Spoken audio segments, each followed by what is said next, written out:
اور عجیب عجیب ناموں سے ہم نے پکارا، کبھی مسٹر ایکس، کبھی وائی، کبھی ڈرٹی ہیری، کبھی کچھ. اور ظاہر ہے کہ وہ ایک عام عوام کے ذہن میں یہ بات بیٹھ گئی کہ ہمارا مقابلہ سیاسی قوتوں سے نہیں ہے بلکہ اسٹیبلشمنٹ کے ساتھ. خان صاحب کا اریسٹ ہوتا ہے 9 تاریخ کو،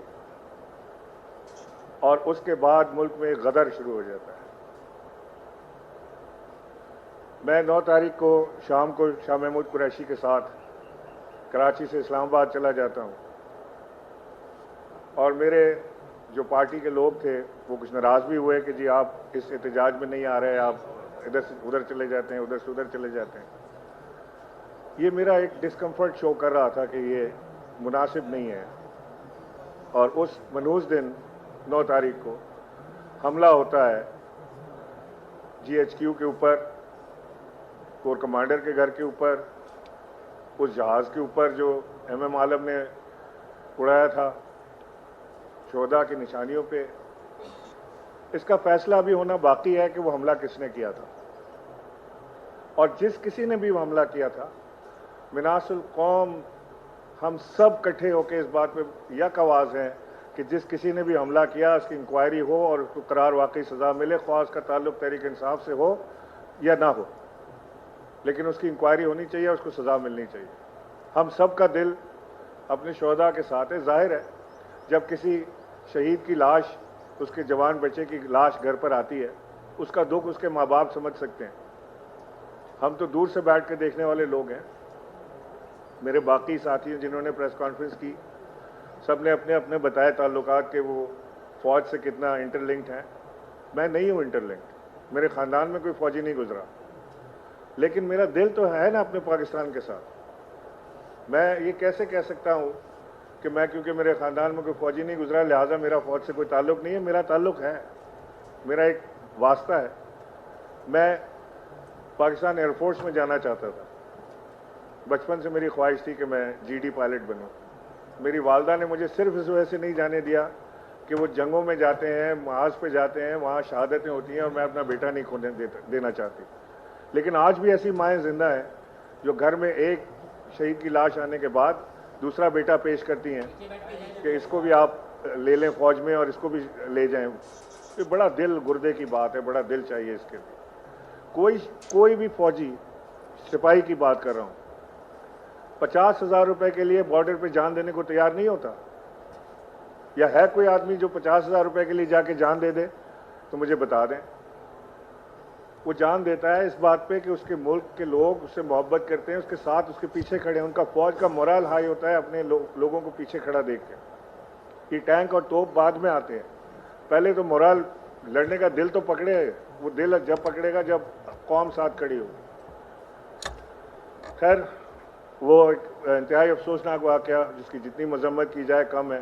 اس کی انکوائری کر کے اس کے لوگوں کو جو اس میں شامل تھے ان چیزوں میں ان کو قرار واقعی سزا بھی ملنی چاہیے. اس کے بعد میں نے بہت سوچا. میں نے 4-5 دن 9 تاریخ کے بعد 5-6 دن میں نے مفروری میں گزارے، ادھر سے ادھر چھپتا پھرا. اس کے بعد میں پکڑا گیا، جیل ہوئی، ATC میں پرچہ درج ہوا، حالانکہ وہ بالکل بے فضول پرچہ تھا. میں تھا ہی نہیں یہاں پہ. کسی ایک ریلی میں، کسی ایک ہے نا اپنے پاکستان کے ساتھ. میں یہ کیسے کہہ سکتا ہوں کہ میں کیونکہ میرے خاندان میں کوئی فوجی نہیں گزرا لہٰذا میرا فوج سے کوئی تعلق نہیں ہے؟ میرا تعلق ہے، میرا ایک واسطہ ہے. میں پاکستان ایئر فورس میں جانا چاہتا تھا. بچپن سے میری خواہش تھی کہ میں GD پائلٹ بنوں. میری والدہ نے مجھے صرف اس وجہ سے نہیں جانے دیا کہ وہ جنگوں میں جاتے ہیں، محاذ پہ جاتے ہیں، وہاں شہادتیں ہوتی ہیں اور میں اپنا بیٹا نہیں کھونے دینا چاہتی. لیکن آج بھی ایسی مائیں زندہ ہیں جو گھر میں ایک شہید کی لاش آنے کے بعد دوسرا بیٹا پیش کرتی ہیں کہ اس کو بھی آپ لے لیں فوج میں اور اس کو بھی لے جائیں. یہ بڑا دل گردے کی بات ہے، بڑا دل چاہیے اس کے لیے. کوئی بھی فوجی، سپاہی کی بات کر رہا ہوں، 50,000 روپے کے لیے بارڈر پہ جان دینے کو تیار نہیں ہوتا. یا ہے کوئی آدمی جو 50,000 روپے کے لیے جا کے جان دے دے تو مجھے بتا دیں. وہ جان دیتا ہے اس بات پہ کہ اس کے ملک کے لوگ اس سے محبت کرتے ہیں، اس کے ساتھ اس کے پیچھے کھڑے ہیں. ان کا فوج کا مورال ہائی ہوتا ہے اپنے لوگوں کو پیچھے کھڑا دیکھ کے. یہ ٹینک اور توپ بعد میں آتے ہیں. پہلے تو مورال لڑنے کا دل تو پکڑے. وہ دل جب پکڑے گا جب قوم ساتھ کھڑی ہو. خیر وہ ایک انتہائی افسوسناک واقعہ جس کی جتنی مذمت کی جائے کم ہے. اس کی انکوائری کر کے اس کے لوگوں کو جو اس میں شامل تھے ان چیزوں میں ان کو قرار واقعی سزا بھی ملنی چاہیے. اس کے بعد میں نے بہت سوچا. میں نے 4-5 دن 9 تاریخ کے بعد 5-6 دن میں نے مفروری میں گزارے, ادھر سے ادھر چھپتا پھرا. اس کے بعد میں پکڑا گیا, جیل ہوئی, ATC میں پرچہ درج ہوا. حالانکہ وہ بالکل بے فضول پرچہ تھا. میں تھا ہی نہیں یہاں پہ. کسی ایک ریلی میں, کسی ایک احتجاج میں آپ میری فوٹیج نہیں دکھا سکتے. میں نہیں تھا یہاں. میں نے وہی چیز آج شواہد جج صاحب کو پیش کیے ہیں. میں اپنا ٹکٹ دکھایا ہے, اپنے اسلام آباد میں رہنے کی رسیدیں, ساری چیزیں ان کو دکھائی ہیں جس کے اوپر میری بریت ہوئی.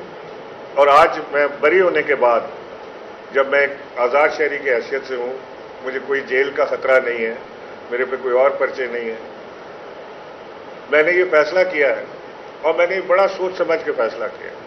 میں نے یہ فیصلہ کیا ہے کہ میں پاکستان تحریک انصاف کی تمام عہدوں سے, کیونکہ میں ایڈیشنل سیکرٹری جنرل ہوں, میں کور کمیٹی کا ممبر ہوں, میں تمام عہدوں سے استعفیٰ دیتا ہوں. میں پاکستان تحریک انصاف سے مستعفی ہوتا ہوں, چھوڑتا ہوں پاکستان تحریک انصاف.